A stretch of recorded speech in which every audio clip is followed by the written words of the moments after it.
For Cybercrime Radio, I'm Paul John Spaulding, and joining me today is Amanda Glassner, Deputy Editor at Cybercrime Magazine. Amanda, thanks as always for joining. Happy to be here.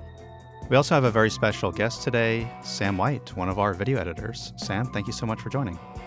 Thanks for having me. I hope I got your title correct, but we do actually have a video that you edited, which is the main topic for discussion today, which is why we asked you to join. 50 Years of Apple Computers, the most complete collection in the U.S. So, Sam, this was a video that you produced. You interviewed the guy who actually created the collection. You went to the museum where it was being showcased. You edited it and published it. We all just thought this was a fantastic video, a very interesting set of technology on display. So why don't you tell us all about it?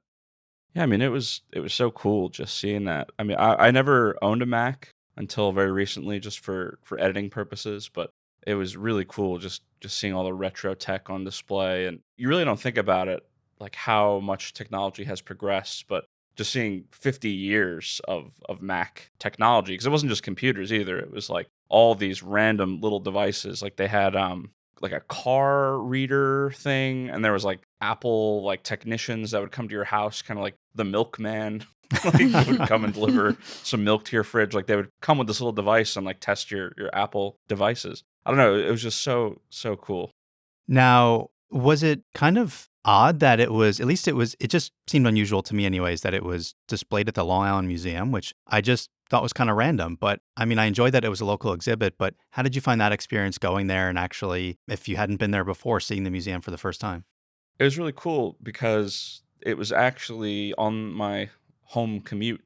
I've seen it every day for multiple years. I just never knew what it was. I remember seeing this giant head of a woman and I was like, what is this building? And then I drove there that morning and I was like, oh my God, I've seen this every day. The Long Island Museum. Yeah. So it was really cool. They had I didn't get to explore the whole museum, but I know in that same section that they had me in, I think it was the art display area, there was a whole video game section as well, specifically designed to bring parents and their kids closer together, showing them like the value of video games and how it's like really cool to increase kids' learning capabilities and their dexterity. And it's like a very community-driven thing to have a kid involved in a game. That's very cool. And of course, Apple does actually have originally a big gaming history, both with his co-founder, Steve Wozniak, who I believe his credit is creating the first way to color output a game. Mm-hmm. I know somebody's going to be upset and correct me on exactly what it is. I think it was with Atari at some point too. Yeah. Or they were commissioned for Atari, something like that. And then also early Apple games or early video games being developed for Apple over other platforms, like the Apple II being kind of a premier spot for some notable games like the older Prince of Persia games and stuff like that. So it's an interesting connection there. Now, Amanda, we use Macs here every day. We're an all Mac studio, all Apple for everything, including iPhones and stuff like that. How did you find it to see this video and kind of look back at that history? Because, yeah, it's kind of weird. We've had this stuff around or certain forms of it for 50 years.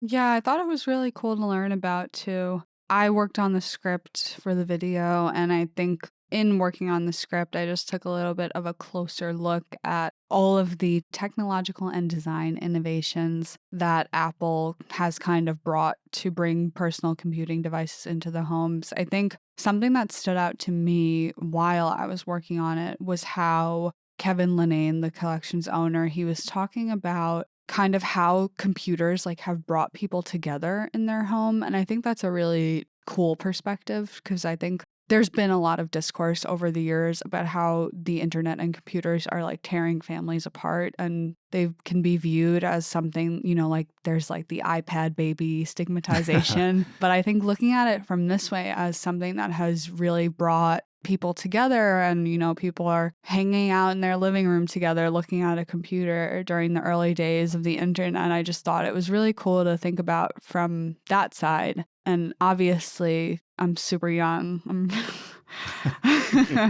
Obviously I'm on the younger side, so to kind of see computers from the 90s that I wasn't really around for was also pretty cool, just to because, you always hear, for me at least, I always hear about like how there was dial-up internet back in the day, and, the noise that the computers made when you turned them on. I think Kevin talked about that in the video.